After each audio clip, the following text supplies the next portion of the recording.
Hello दोस्तों, आप सबका स्वागत है मैकेनिकल फोरम फॉर यू में।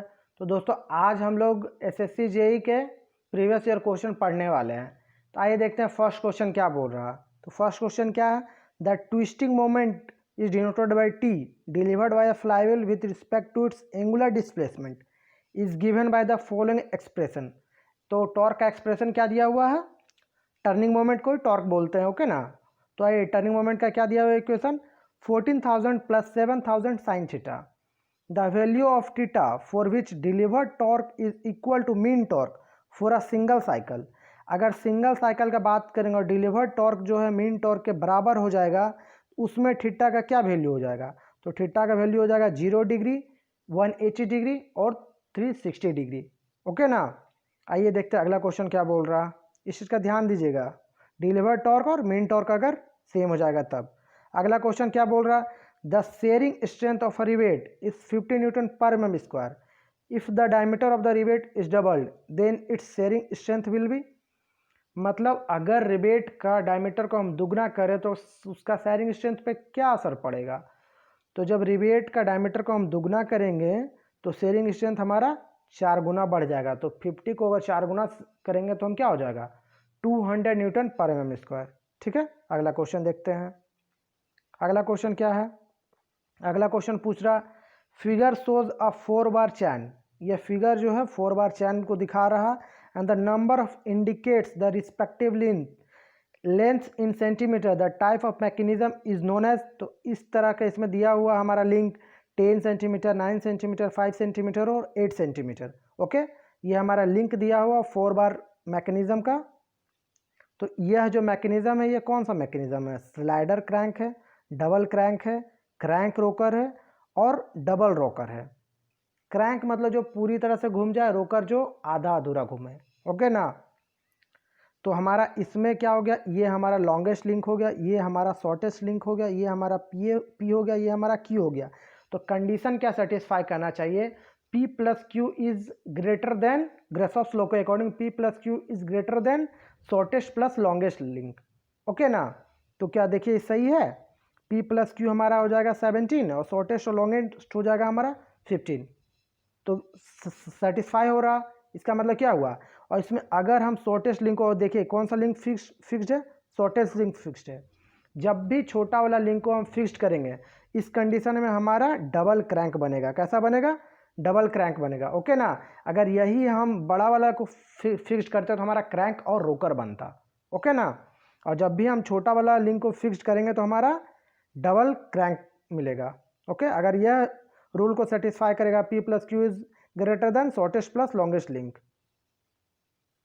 अगला क्वेश्चन क्या बोल रहा, a slider sliding 10 centimeter per second on a link which is rotating at 60 rpm is subjected to Coriolis acceleration of magnitude। तो Coriolis acceleration का मैग्नीट्यूड पूछ रहा। तो Coriolis acceleration का क्या होता है फॉर्मूला, 2v ओमेगा, यही होता है। तो हमारा v तो दिया हुआ है 10, ओके ना, ओमेगा नहीं दिया हुआ, लेकिन ओमेगा की जगह हमारा n आरपीएम दे दिया है। तो ओमेगा बराबर क्या होता है, 2 पाई एन बाई 60, ठीक है ना। ओमेगा बराबर 2 पाई एन 60। तो इसका क्या हो जाएगा हमारा मेनली, क्या हो जाएगा हमारा कोरिलेज एक्सेलरेशन, ये हमारा हो जाएगा 10, 2 के जगह 2, पाई के जगह पाई और n के जगह कितना हमारा 60 बाई 60। तो 60 हमारा कट जाएगा, 10 इंटू 2 20 और पाई का पाई ही रह जाएगा, ठीक है ना। तो इसका आंसर क्या हो जाएगा, 20 पाई, ओके ना। फॉर्मूला समझ गए, कोरिलेज एक्सेलरेशन बराबर 2v ओमेगा, ठीक है। v हमारा जहाँ पर कौन सा v क्या बताता है हमारा, v हमारा लीनियर वेलोसिटी बताता है और ओमेगा हमारा एंगुलर वेलोसिटी बताता है। और एंगुलर वेलोसिटी ओमेगा बराबर क्या होता है, 2 पाई एन बाई 60, ठीक है ना, 2 पाई एन बाई 60, ओके। अगला क्वेश्चन क्या बोल रहा, name the mechanism in which the Coriolis component of acceleration is to be considered. तो बताइए इसमें से किस में हम कोरिलेज एक्सेलरेशन को लेते हैं, cube return motion mechanism, 4 bar mechanism, slider crack mechanism, किस में लेते हैं हम, सोच के बताइएगा।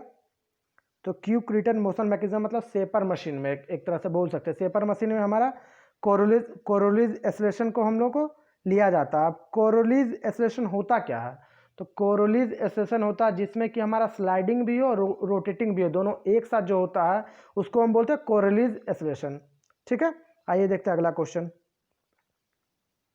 अगला क्वेश्चन क्या बोल रहा?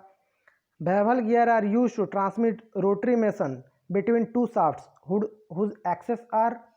तो बेवल गियर में जो मोशन ट्रांसमिट होता है तो उसमें दोनों शाफ्ट का जो एक्सिस होता है वो कैसा होता है? तो एक दूसरे से कैसा होता है? परपेंडिकुलर होता है। ठीक ना, बेवल गियर में, इस चीज़ का ध्यान दीजिएगा। अगला क्वेश्चन क्या बोल रहा है? अगला क्वेश्चन बोल रहा a differential gear in automobile is a, बताइए कैसा होता है? ऑटोमोबाइल में जो डिफरेंशियल गियर होता है वो इपिसाइक्लिक गियर ट्रेन होता है। ठीक है, अगला क्वेश्चन क्या बोल रहा? Creep in wheel drive is due to. तो बेल्ट ड्राइव पुल्ली में क्रीप जो होता है किसके कारण से होता है? तो बेल्ट में हम लोग देखते हैं कि अनइवन एक्सटेंशन होता है, कभी टाइट होता है, एक टाइट साइड होता है, एक फ्लैट साइड होता है। जब घिसता है तो एक साइड बहुत ज़्यादा टाइट रहता है, एक साइड लूज होता है। आप लोग भी देखे होंगे घर में, घर के अगल बगल में। ओके ना, अगला क्वेश्चन देखते हैं। The crank shaft turning in general bearing forms a.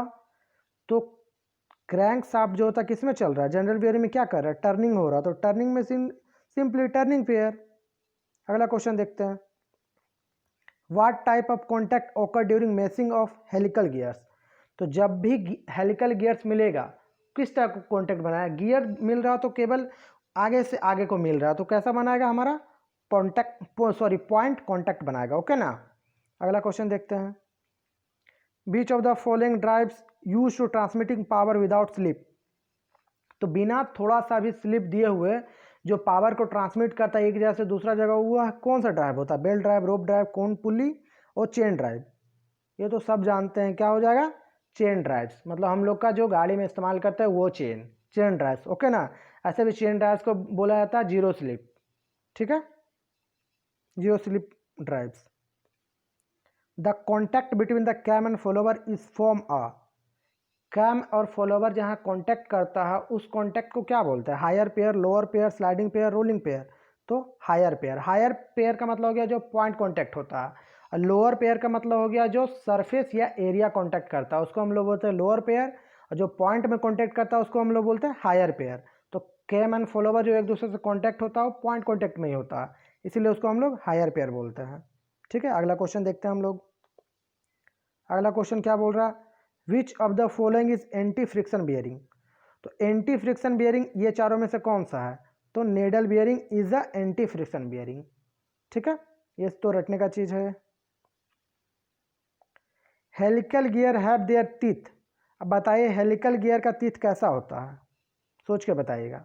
तो हेलिकल गियर का टीथ जो होता है इंक्लाइंड होता है व्हील के रिम के अकॉर्डिंग। व्हील के रिम के अकॉर्डिंग हुआ कैसा होता है? इंक्लाइंड होता है हेलिकल गियर का टीथ। अगला क्वेश्चन क्या बोल रहा? अगला क्वेश्चन बोल रहा है when the speed of a governor increases then. इसमें बहुत सारा बुक या बहुत सारा साइट में भी देखे अलग अलग आंसर दिया हुआ है। एसएससी जेई का जो बुक में दिया तो उसमें दिया हुआ था कि height of the governor decreases but radius of the rotation increases. एक जगह दिया हुआ था height of the governor increases but radius of rotation decreases, but मेरे अकॉर्डिंग ए नंबर सही है। मतलब हो गया अगर गवर्नर का स्पीड को बढ़ेगा तो जैसे हम लोग देखे कि थे, मान लीजिए गवर्नर कैसा होता है? गवर्नर में दोनों साइड बॉल लगा होता है, बीच में जो रहता है निडल वह घूमता है, बीच में जो रहता है स्पिडल वह घूमता है। ओके ना, तो अगर बीच में घूमेगा दोनों साइड बॉल रहेगा तो जाहिर सी बात है, मान लीजिए एक पत्थर को बांध के अगर हम लोग घुमाएंगे तो वह जब घुमाएंगे तो वह ऊपर तो उठेगा ही, जब स्पीड बढ़ेगा तो जाहिर सी बात है। और जब ऊपर उठ रहा तो मतलब रेडियस भी बढ़ रहा, तो मेरे अकॉर्डिंग ये होना चाहिए हाइट ऑफ गवर्नर भी इंक्रीज और रेडियस ऑफ रोटेशन भी इंक्रीजेज। ठीक ना, इस चीज़ का आप ध्यान दीजिएगा इस क्वेश्चन को।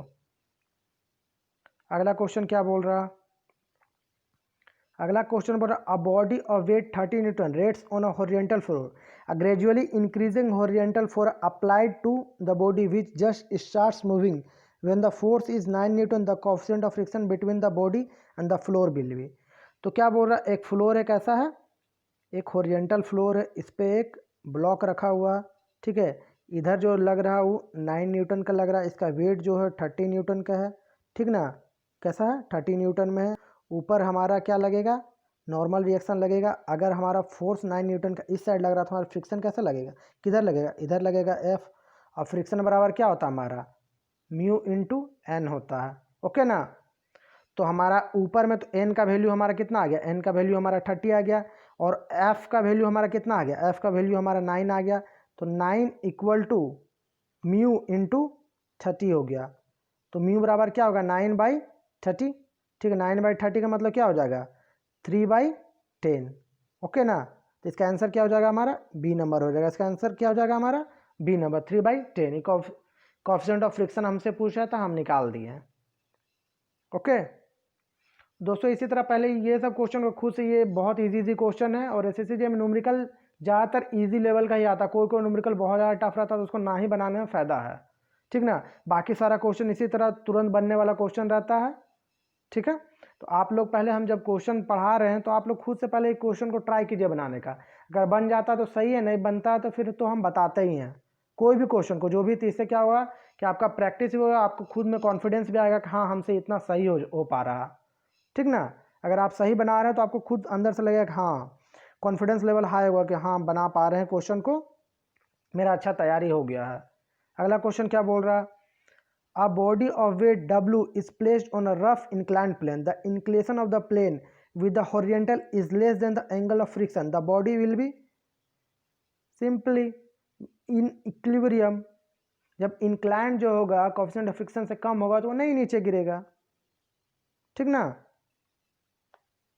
अगला क्वेश्चन क्या बोल रहा, अगला question, a ball is dropped vertically downward, it hits the floor with a velocity 9 metre per second and bounces to a distance 1.2 metre. Coefficient of restitution between the floor and the ball will be. ये बहुत अच्छा question है। क्या पूछा, coefficient of restitution. तो coefficient of restitution को denote करते e से। इसका क्या हो जाता है हमारा कि आफ्टर आफ्टर आफ्टर मतलब कॉलिजन, आफ्टर कॉलिजन के बाद जो वेलोसिटी बटा बिफोर कॉलिजन। तो आफ्टर कॉलिजन के बाद हमारा वेलोसिटी ना देकर हमारा डिस्टेंस दिया हुआ, मतलब एक बॉल है, एक इससे टकराया, इससे टकराने के बाद ये ऊपर थोड़ा उठेगा तो ये ऊपर 1.2 मीटर उठ चुका है। ठीक है ना। और कोएफिशिएंट ऑफ रेस्टिट्यूशन का फॉर्मूला होता है कि कितना वेलोसिटी से ऊपर जा रहा है और कितना वेलोसिटी से ये नीचे गिरा। ठीक है ना, ये दोनों का रेशियो। तो हमारा जब हाइट दे दिया हो तो इससे हमारा फाइनल वेलोसिटी निकल जाए V = √2GH। इसमें H 1.2 मीटर रखेंगे तो इसका आ जाएगा हमारा, कितना आ जाएगा हमारा, 4.85 आएगा। कितना आएगा, 4.85। इसको सॉल्व कर लीजिएगा, बहुत इजी है। ठीक ना। तब कोएफिशिएंट ऑफ रेस्टिट्यूशन हमारा क्या हो जाएगा, तो 4.85 ये हमारा हो गया फाइनली में, मतलब टकराने के बाद यहाँ से गिरा, टकराने के बाद जो ऊपर गया 1.2 मीटर, वो 4.85 मीटर पर सेकेंड के स्पीड से गया ऊपर। ठीक ना।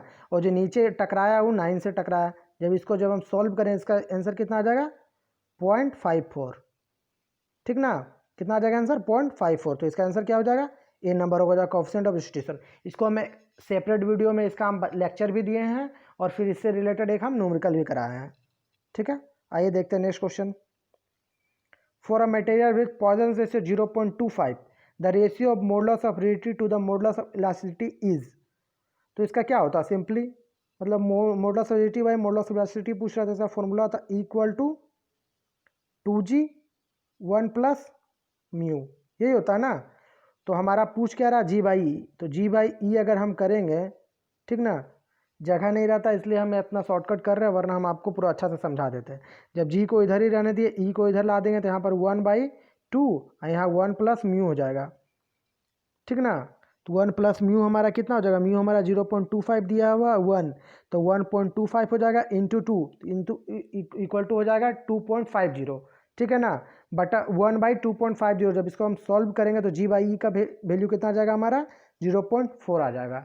ठीक है ना, इतना ईजी है, इसको आराम से सॉल्व कर लीजिएगा। अगला क्वेश्चन क्या बोल रहा है,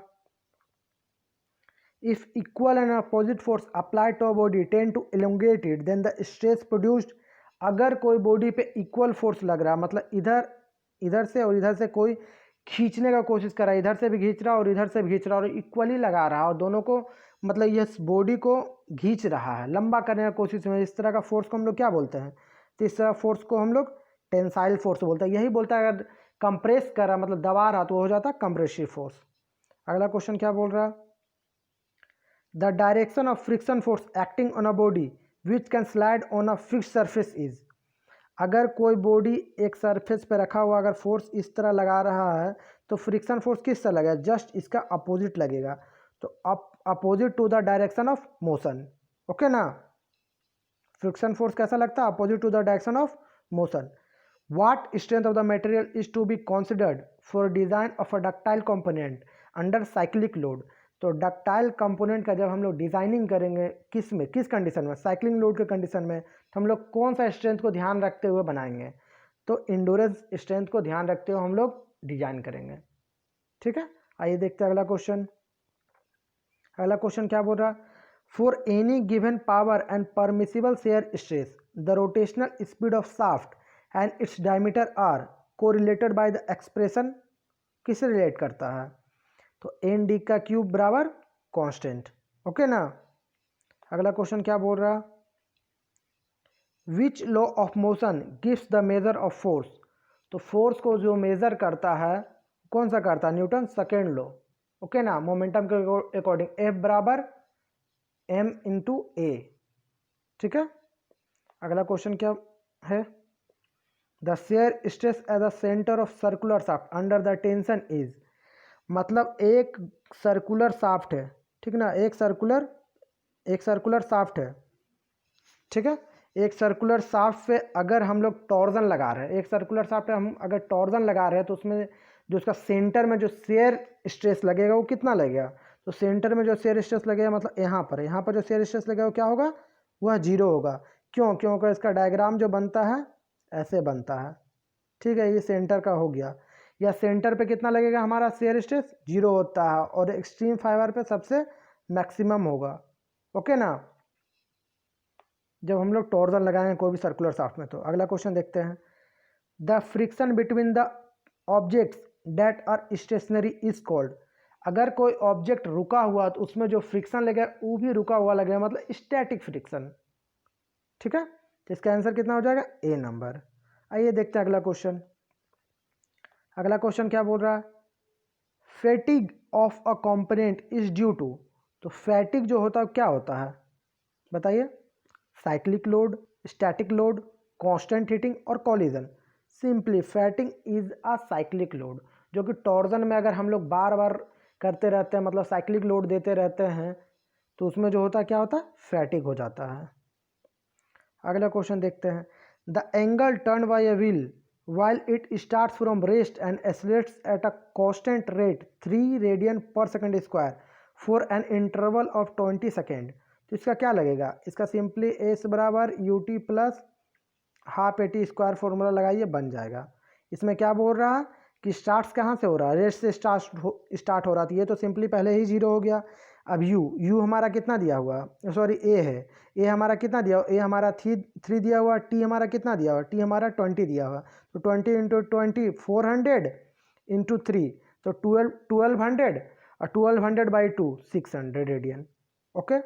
ये सब क्वेश्चन बहुत इजीली देखे ना कि ये बिल्कुल मतलब एसएससी जेई का ही क्वेश्चन, इसमें कोई अथी नहीं, गलत नहीं है। ये एसएससी जेई का क्वेश्चन हम उसी का कोई बुक से ही लिए हैं, ठीक ना। और ये 2014 का क्वेश्चन इतना तक बता दिए, ओके। और ये देख रहे हैं आपकी इसका लेवल कितना रहता है, बहुत इजी टाइप में क्वेश्चन आता है, लेकिन हम लोग पहले ही न्यूमेरिकल देख के डर जाते हैं। ऐसा नहीं, न्यूमेरिकल को पहले समझिए, पहले हम भी डर जाते थे, लेकिन नहीं, इसको पहले समझिए, कोशिश कीजिए, बहुत जल्दी बन जाएगा। जो ज़्यादा हार्ड लगे उसको छोड़ के आगे बढ़ जाइए, ठीक ना। इसी तरह हम क्वेश्चन धीरे धीरे करके सारा क्वेश्चन आप लोगों को करा देंगे, सारा मतलब जितना भी आया है अभी तक ऐसे ये प्रीवियस ईयर में सारा क्वेश्चन हम कोशिश करेंगे सारा करा दें। इसके बाद फिर मॉक टेस्ट भी करेंगे, मॉक टेस्ट वाला भी क्वेश्चन सारा ले लेंगे।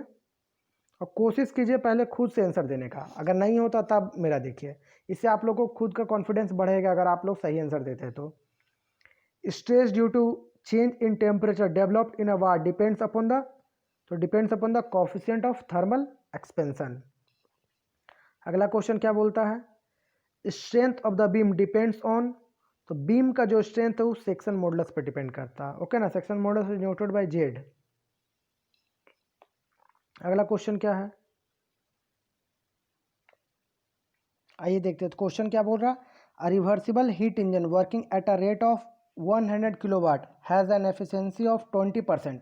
The magnitude of heat transfer rate from the source and to the sink in kilowatt would be respectively. तो क्या बोल रहा है इसमें, इसमें एफिशिएंसी दिया हुआ है 20% मतलब 0.2, हीट्स मतलब रेट ऑफ वर्क ट्रांसफ़र जो दिया हुआ कितना दिया हुआ 100 बाई हीट सप्लाई।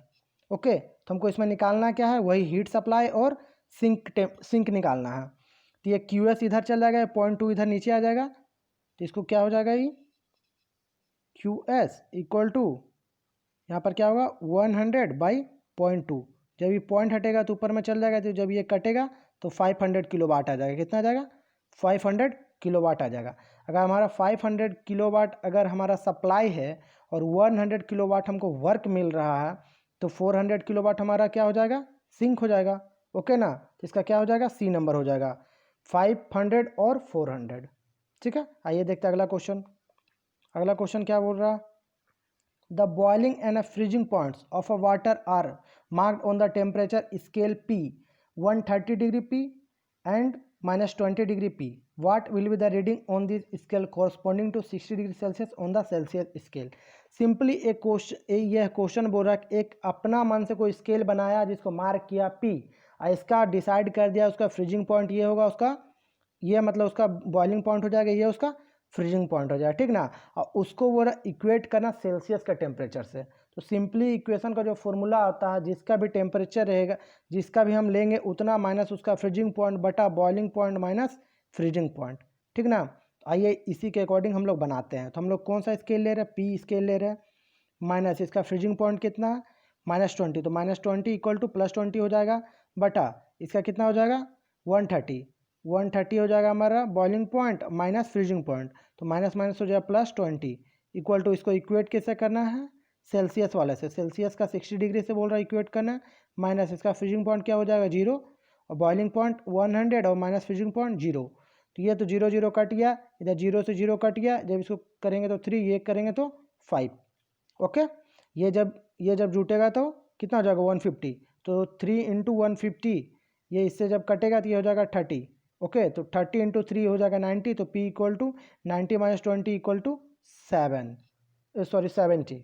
ठीक ना, तो P हमारा जो निकलेगा कितना निकलेगा 70 पॉइंट P, अगर 60 डिग्री सेल्सियस से उसको इक्वेट करेंगे तो। ओके, अगला क्वेश्चन क्या बोल रहा है, in a reaction turbine the heat drop in fixed blade is 8 kilojoule per kg and the total heat drop per stage is 20 kilojoule per kg, the degree of reaction. तो degree of reaction बराबर होता है heat drop in moving blade by heat drop in stage या heat drop in total. तो हमारा fixed blade में 8 है और टोटल में 20 है, तो हमारा मूविंग ब्लेड में कितना हो जाएगा 12 हो जाएगा, जब माइनस करेंगे तो बटा टोटल में कितना है 20। ओके ना, तो जब इसको हम सॉल्व करेंगे कितना आ जाएगा 0.6, जब 0.6 आ गया तो मतलब 60% आ गया। ओके, डिग्री ऑफ रिएक्शन कितना आ जाएगा 60%। अगला क्वेश्चन देखते हैं। अगला क्वेश्चन क्या बोल रहा है, a closed balloon containing 10 kg of helium receives 5 kilojule per kg heat. During this process the volume of balloon slowly increases by 0.2 meter cube at a constant pressure 100 kilopascal. The change in internal energy, मतलब दिया हुआ है हम heat जो receive कर रहा है 10 kg helium 5 kilojoule per kg के हिसाब से, टोटल जो हीट लेगा वो कितना ले लेगा 50 ले लेगा heat. Okay, equal to work जो हो जाए क्या होता है P × dV, तो प्रेशर हमारा 100 किलो पास्कल है और वॉल्यूम हमारा 0.2 है। इस हिसाब से जब हम इसको सॉल्व करेंगे तो 0.2 × 100 कितना हो जाएगा 20 प्लस इंटरनल एनर्जी होता है, तो इंटरनल एनर्जी हमारा कितना निकल जाएगा 30, जब इधर जाएगा 20 50 - 20 हो जाएगा तो इंटरनल एनर्जी 30 आ जाएगा। ये सभी टेंशन नहीं लेना, हम ये सभी क्वेश्चन को जितना भी न्यूमेरिकल रिलेटेड क्वेश्चन है सबको हम अलग से एक सेपरेट वीडियो में बनाएंगे, उसमें सिर्फ और सिर्फ न्यूमेरिकल ही रहेगा, वो अलग सेशन ही चलाएंगे न्यूमेरिकल का, केवल मैकेनिकल रिलेटेड सारा न्यूमेरिकल से। उसमें हम 200-300 क्वेश्चन लेंगे जो कि SSC JEE में पहले आ चुका है और उससे रिलेटेड जो भी हो। ठीक ना, जो इसके लिए आप हमारे चैनल से जुड़े रहिए। अगला क्वेश्चन देखते क्या बोल रहा, if a hot metal ball is quenched in a liquid of low temperature heat transfer will takes place from metal ball to the liquid and not in the reverse direction. Heat transfer process from hot metal ball, A में ये बोला, R में क्या बोल रहा है, heat transfer process from hot metal ball to liquid at lower temperature compiles with increases of entropy principle S generation is always equal to or greater than 0. The reverse process does not. यह क्या हुआ, इसका मतलब हुआ इसका both A और are दोनों सही है और आर जो है वो ए का एक्सप्लेनेशन है। अब कैसे है, तो ए में क्या बोला है कि अगर कोई गर्म बॉल को हम पानी में डालेंगे तो गर्म बॉल से ट्रांसफर जो होगा हीट पानी में होगा, तो जाहिर सी बात है हॉट बॉडी से कोल्ड बॉडी की ओर ट्रांसफर होता है, ये बिल्कुल सही है। और कभी भी हम लोग को पता है कभी भी किसी में किसी चीज़ को मिलाता है उसका एंट्रोपी बढ़ता है। ओके ना, आइए देखते हैं अगला क्वेश्चन। अगला क्वेश्चन क्या बोल रहा है, the food compartment of refrigerator is maintain at 4 degree Celsius by removing heat from it at a rate of 360 kilojoule पर minute if the required power input to the refrigeration is 2 kilowatt, the COP of refrigerator. तो COP of refrigerator जैसा हम लोग को पता है क्या होता है, required effect by work done. तो रिक्वायर्ड इफेक्ट हमारा क्या 360 किलोजूल पर मिनट, अगर पर मिनट में इतना है तो हम पर सेकेंड में निकालेंगे तो 360/60, ये हमारा पर सेकेंड में निकल गया। और हमारा ये हो गया हमारा required effect by work done कितना हो जाएगा 2। जब इसको हम सॉल्व करेंगे तो 0 से 0 यहाँ पर हो जाएगा 6, जब इसको करेंगे तो हमारा 3, तो हमारा COP क्या निकल जाएगा, COP जो हमारा निकलेगा वो कितना निकल जाएगा 3 निकल जाएगा। ओके ना, आइए देखते हैं अगला क्वेश्चन। अगला क्वेश्चन क्या बोल रहा है, for a 4 stroke diesel engine the compression ratio is 21:1 and the cut off ratio is 2:1, what is it's expansion ratio. तो जैसा कि आप लोग को पता होगा कंप्रेशन रेशियो बराबर क्या होता है, expansion ratio into compression ratio equal to expansion ratio into क्या हो गया एक कट ऑफ रेशियो। ओके ना, क्या हो जाएगा कट ऑफ रेशियो। तो एक्सपेंशन रेशियो हमारा कितना जो 21 रेशियो कुछ दिया हुआ है 1, तो इसको 21 हम लिख सकते हैं। कट ऑफ रेशियो क्या दिया हुआ 2 और हमको निकालना है क्या एक्सपेंशन रेशियो। ओके ना, तो ये जब इधर जाएगा तो ये कितना हो जाएगा 10.5, तो इसका क्या हो जाएगा आंसर 10.5:1। ओके, आइए देखते हैं अगला क्वेश्चन क्या बोल रहा है। A gas in a container A is in thermal equilibrium with another gas of the same mass in container B if the corresponding pressure and volumes are denoted by the suffix A and B, then which of the following statement is true। तो इसमें simply क्या बोला thermal equilibrium, तो thermal equilibrium का क्या होता है P1 V1 equal to P2 V2। तो आइए देखते हैं किसमें है डी नंबर में PA VA equal to PB VB। इस सब में बाकी सारा हमें क्वेश्चन देख के कंफ्यूज करना ही नहीं है। ऊपर में लिखा हुआ थर्मल इक्विलिब्रियम मतलब टेम्परेचर कांस्टेंट है। A liquid flows from low level Z1 pressure P1 to higher level Z2 pressure P2. It can be conducted. First law of thermodynamics has been violated. Second law of thermodynamics can be violated. Z2 is smaller than Z1. P2 is smaller than P1. तो इसका कहने का मतलब ये हुआ कि low level Z1 से high level Z2 तक हमारा जा रहा, तो इसमें कौन सा कंडीशन सेटिस्फाई हो रहा है जिसके कारण से जा रहा। तो जाहिर सी बात है हम लोग जानते हैं कि हाई प्रेशर से लो प्रेशर की ओर फ्लो करता है, तो हाई प्रेशर क्या होगा इसमें इसके अकॉर्डिंग Z1 से जा रहा है Z2, तो हाई प्रेशर क्या हो जाएगा P1, तभी तो P2 तक जा रहा है। तो इसमें क्या हो जाएगा P1 is greater than P2, D number answer. Okay, अगला क्वेश्चन देखते हैं। अगला क्वेश्चन क्या बोल रहा है, in diesel engine the duration between the time of injection and ejection and ignition is known as, मतलब हम जो मतलब फ्यूल जब इंजेक्ट किया और जब जला उसके बीच का जो टाइम रहता है उसको हम लोग क्या बोलते हैं, उसको हम लोग डिले पीरियड बोलते हैं। ओके ना, अगला क्वेश्चन क्या बोलते हैं, the process of supplying the intake air to the engine cylinder at a density more than the density of the surrounding atmosphere is known as, simply इसको बोलते हैं क्या सुपर चार्जिंग बोलते हैं। ओके, अगला क्वेश्चन देखते हैं, Which of the following expression give the entropy change in an isobaric heating process from T1 to T2। अगर T1 से T2 टेम्परेचर तक जा रहा तो आइसोबेरिक में, ध्यान दीजिएगा आइसोबेरिक मतलब कांस्टेंट प्रेशर प्रोसेस में, तो उसका एंट्रोपी का क्या फॉर्मूला होगा, उसका एंट्रोपी का फॉर्मूला होता है mCp ln T2/T1। ओके ना, mCp ln T2/T1 ए नंबर। अगला क्वेश्चन को देखते हैं।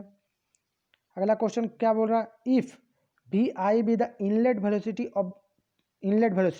to blades, VB be the tangential velocity and alpha be the nozzle angle, then the maximum blade efficiency, ध्यान दीजिएगा maximum blade efficiency of a किसका single stage impulse turbine. तो single stage impulse turbine के लिए maximum blade efficiency का जो formula होता है वो क्या हो जाता है cos α/2, VB/VI equal to cos α/2। अगर इम्पल्स का रिएक्शन टर्बाइन रहता तो केवल cos अल्फा होता। ठीक है, अगला क्वेश्चन देखते हैं क्या बोल रहा है। अगला क्वेश्चन बोल रहा है which of the following does not relate to steam engine. अब इसमें से स्टीम इंजन से कौन सा रिलेटेड नहीं है। क्रैंकशाफ्ट है, क्रॉस हेड भी है और स्टीम चेस्ट भी है, तो स्टीम सेपरेटर जो है स्टीम इंजन से रिलेटेड नहीं है। अगला क्वेश्चन देखते हैं self ignition temperature of diesel engine as compare to petrol. तो सेल्फ इग्निशन जो होता है डीजल इंजन का वो लोअर होता है पेट्रोल के कंपेरिजन। तब तो डीजल को केवल हम लोग कंप्रेस करके जला सकते हैं, लेकिन पेट्रोल को केवल कंप्रेस करके हम लोग नहीं जला सकते हैं। ओके ना, बहुत सारा बुक में ये उल्टा सीधा लिखा हुआ है, इस चीज़ का ध्यान दीजिएगा। Most test is conducted on, तो मोस्ट टेस्ट जो होता है वो फ्रिक्शनल फोर्स को निकालने के लिए हम लोग कंसिडर करते हैं, ठीक ना। तो यह मल्टी सिलेंडर इंजन के लिए होता है। ओके, मोस्ट टेस्ट मतलब फ्रिक्शन के अकॉर्डिंग में निकालते हैं, लेकिन इससे निकलता IHP ही, इंडिकेटेड हॉर्स पावर ही निकलता है। ओके ना, मल्टी इसमें लेकिन मोस्ट टेस्ट में इस्तेमाल जो होता है मल्टी सिलेंडर इंजन होता है। इसमें क्या था, एक एक सिलेंडर का फ्रिक्शन को बंद कर कर फिर उस तरीका से निकालते हैं। इससे रिलेटेड भी एक क्वेश्चन ले लेंगे हम। In a spark ignition engine the possibility of the knocking can be reduced by. Spark ignition में जो नॉकिंग का पॉसिबिलिटी है कैसे घटेगा हमारा, तो हम लोग क्या करेंगे कि कंप्रेशन रेशियो को अगर घटा देंगे तो स्पार्क इग्निशन इंजन में हमारा नॉकिंग टेंडेंसी घट जाएगा। ओके, अगला क्वेश्चन क्या बोल रहा है, higher compression ratio in diesel engine results in. Higher compression ratio होगा मतलब हायर प्रेशर होगा, सिंपल सी बात है। अगला क्वेश्चन क्या बोल रहा, what source of calcium and magnesium cause temporary hardness of the boiler feed water. तो टेम्पोररी हार्डनेस के लिए जो होता है बाइकार्बोनेट होता है। ओके, अगर परमानेंट हार्डनेस का बात बोलता तो क्लोराइड्स का होता है सॉल्यूशन। ओके, इस चीज़ का ध्यान देगा। टेम्पोररी हार्डनेस का बोले तो बाइकार्बोनेट्स और परमानेंट का बोलेगा तो क्लोराइड्स। अगला क्वेश्चन देखते हैं, in an isothermal process the internal energy is remains constant. Okay ना, आइसोथर्मल प्रोसेस में क्या होता है, इंटरनल एनर्जी कांस्टेंट होता है। अभी कैसे होता है, तो हम लोग सभी को पता है आइसोथर्मल प्रोसेस में टेम्परेचर कांस्टेंट होता है और इंटरनल एनर्जी होता है टेम्परेचर का फंक्शन होता है, किसके अकॉर्डिंग, जूल्स लॉ के अकॉर्डिंग। ओके ना, तो आज के लिए इतना ही दोस्तों, धन्यवाद। इस वीडियो को लाइक कीजिए, शेयर कीजिए, सब्सक्राइब कीजिए। चैनल को सब्सक्राइब करना है ताकि आने वाला नोटिफिकेशन आपको पता चले। ओके, इसी तरह कर करके हम धीरे धीरे करके सारा क्वेश्चन सॉल्व करेंगे। जितना प्रीवियस ईयर में पूछा गया है SSC JEE में, सारा क्वेश्चन को हम लोग धीरे धीरे करके सारा सॉल्व करेंगे। धीरे धीरे हम लोग मतलब रीजनिंग को भी पढ़ेंगे और न्यूमेरिकल का एक सेपरेट वीडियो में सारा अच्छा से न्यूमेरिकल ही केवल पढ़ेंगे। ओके, तो आज के लिए इतना ही। वीडियो थोड़ा लंबा हो गया क्योंकि बहुत अच्छा से धीरे धीरे करके हम सारा इसमें भी सारा न्यूमेरिकल को समझाए हैं। ओके ना, तो आज के लिए इतना ही। धन्यवाद दोस्तों।